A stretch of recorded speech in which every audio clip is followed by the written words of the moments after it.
بسم الله الرحمن الرحیم. په مورها 19/3/2018 باندې د ماسپښین شل منټه د پاسه 3 بجې مدثر شاه ولد حسین شاه سکنا عمر خیل چارسدہ د ریپورټ کو چې یاره د فوجي ټریډرز مالک ما او مونږه حسب معمول 15-20 लाख روپۍ بانک ته وړو جمع کوو. په دغه ورځ د سره د 2 ورځې پیسې وي 46,30,000 روپۍ دا د خپل گاډي کې وړي دی باندې په 2 موټر سایکلو باندې سلور ملزمان ناغل او هغه پیسې دی نه په زور باندې واغستې. دا کیس د پولیس لپاره یو چیلنج په دې کې مختلف وختونو کې ټیمونه جوړ شو. په دې کې اوس زمونږ ډي پی او صاحب جناب عرفان الله صاحب د ایس پی صاحب انویسټیګیشن نذیر خان په نگرانی کې په ما په ایس ایچ او صاحب په سی ای او صاحب او په سلیم خان باندې جهانگیر خان باندې مشتمل یو ټیم جوړ کو. په دې کې مونږه مختلفو زاویو باندې تفتیش وکړو. په دې کې مونږه یو ملزم بخمنیر گرفتار کو او هغه د دوران کسټډي هغه چې کوم دی د خپل جرم اعتراف هم کړی دی. هغه سره چې په دې وقوعه کې د هغه کم نور مرګري شامل دي د هغې او ممراته شناخت کړی دی او د هغې د گرفتارۍ دپاره ټیمونه جوړ شوي دي. انشاءالله ډېر زر به هغه هم گرفتار شي. په دې کې مونږه دته چې کومه حصه میله وه په هغې کې دنه مونږه 2 لک روپۍ ریکور کړي دي او انشاءالله دا نورې به هم ریکور کېږي. دې کې چې کوم نور ملزمان دي درې چې کوم پاتې انشاءالله هغه به هم ډېر زر تر زه د قانون په گرفت کې وي. بسم الله الرحمن الرحیم. دا 19/3 باندې زما د زوی نه او د وراره نه 46,30,000 روپۍ په د غني خان روډ باندې اخیستې شوې وې. هغې سره تبرونه و او تماچه هم ورسره وه. 4 کسانو دی ته تقریبا 3 بجې دا وقوعه شوې وه. دی ته یې اخیستې وې. په هغې کې هغه ساعت پولیس ښه منډې تړي ووالې خو چونکې هغوی سره موټر سایکل مونږ هم ورپسې منډې تړي ووالې خو هغه سړي ونه شو. بیا چونکې مونږ سره کسان هم ښه ډېر کار کوي زمونږ پر خپلو ملګرو کې هم شک را شک و چې یاره کیدای شي زمونږ دې داسې شوي خو چې تر کومې پورې مونږ دا منډې تړي ووالې او پر ټول ملګري مو وکتل خپل ځان نو په هغې کې زمونږ داسې څو غل پیدا نه شو. کله چې دا زمونږ نوی ډي اس پي صاحب راغلی دی مونږ ورسره کېناستو او د حقیقت خبره ټوله کېښوه او هغوی په یو طریقه باندې هغوی په هره زاویه باندې وګرځېدل. نو دې کې 4 کسان پیدا شو چې هغه 4 کسانو کې یو کس دوی نیولی دی بخمنیر نامې ده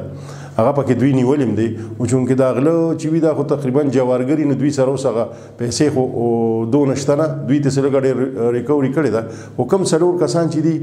زه به ده ویم چې یاره شکر دی چې د چارسدې خلک پکې ملوث نه او نه پکې د چارسدې تر اوسه پورې چې ته غل راووته. کم 4 کسان چې دوی ټارګټ کړي دي او کم په هغه ساعت په موقع باندې موجود نو هغه ټول د دې ځای نه دي د یو ځای بل ځای خلک دي 4 کسان دي. دې کې یو کس داسې دی چې هغه پکې دا 3 خو دوی سره شناختی کارډونه ورسې ولا برآمد کړي ورسره شته خو اوس هغه سړي په دې ځای شته نه خپل ځای نه بدلی را بدلی نو په هغې کې تکلیف دا یو کس پکې نیولی شوی دی نو ده دا ویلي چې یو زما پکې 7 لکه روپۍ حصه رسېدلې ده او هغه د 7 لکه روپۍ اخیستې دي خو ده سره خو څنګه ما تاسو ته ووایي چې دا غله خو جوارګر زیات نو هغې هغه پیسې میسې چې دي هغوی لګولي دي دا هغه نه دغه تقریبا 2 لکه روپۍ دوی برآمد کړي دي لګیا دي په هغې کې خو دغه 3 کسان چې ونیولی شي نو زما په خیال چې دا پیسې به هم برآمد شي ټیم پې لږ ولګېده خو دا شکر دی چې غلط سړی پکې ګیر نه شو لکه رپورټ په غلط سړي باندې رانغی او کم چې اوریجنل غلو هماغه کسان ګیر شوي دي خو په دوی سره ګیر نه دي پته ولګېده چې دا سړی دی. نو په هغې کې یو تاسو ته څنګه مه ووایه نیولي شوي دي. زه په دې کې د ډي پي او صاحب هم شکریه ادا کوم او خاص کر د سټي ډي اس پي صاحب چې دی بشیر خان صاحب د هغه ولې چې هغه پکې خدای پاک دې دومره پوهه هر چا پولیس افسر له ورکړي لکه څومره چې د هغه پوهه ده او هغه دې کې چا پسې منډه نه ده والي چې یاره هغه پسې د ټوپک راغېستې او منډه یې والي ده بلکې هغه په ټیکنیکل طریقو سره هغه له خدای پاک دومره دغه ورکړی دی چې پوهه ورکړې ده چې هغه په ټیکنیکل طریقو سره دا 4 وړه کسان چې دي هغه یې راوویستل او هغه پته ولګېده چې دوی په دغه ټیم باندې د دې نه مخکې هم چېرته نه راغلي او نه وروستو راغلي په دغه ټیم باندې دا 4 کسان چې وو په دغه ځای کې حاضر وو او راغلي او د هغې نه بیا وروسته هم دوی نه راغلي. نو زه امید لرم چې ډي اس پي صاحب به دا نور کوم څلور کسان چې دي دا به ونیولی شي او زمونږ دا قوه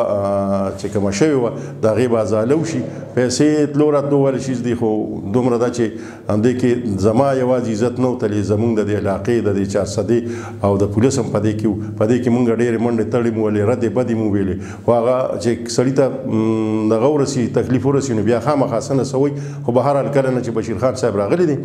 نو هغه وختن په وختن زه راغوستی مې ما سره یې مشوره هم کړې ده او هغې طریقې سره چې هغه مونږ نه تپوس کړی په هغې طریقه هغه روان شوي دي نو الحمدلله چې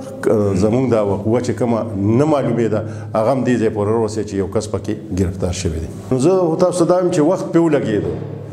لکه وخت ولګېده خو دې وخت کې چې هغې کوم ما ته کاغذي کاروي او کوم کار یې راته وښو کوم ایفټس وښو نو زه به دا بیا ووایم چې دا څېره عمقه د بشیر خان صاحب په غاړې لځي او زه دې وخت کې لکه که ستاسو خیال نو مونږ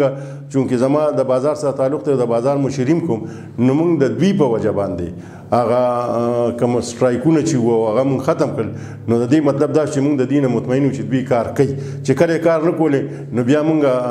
خپل جړه فریادي چې کوو نو دا تقریبا د 2 میاشتې وشي چې مونږ کله نه بشیر خان صاحب چارج اخیستی او دا کار ته کار ویلی دی نو مونږ د هغې نه پس بیا نه احتجاج کړی دی او نه داسې څه غلطه دغه بلکې هغه مونږ په 2 ورځې پس چې څه هغه کاروی کوي نو هغه مونږ ته وایي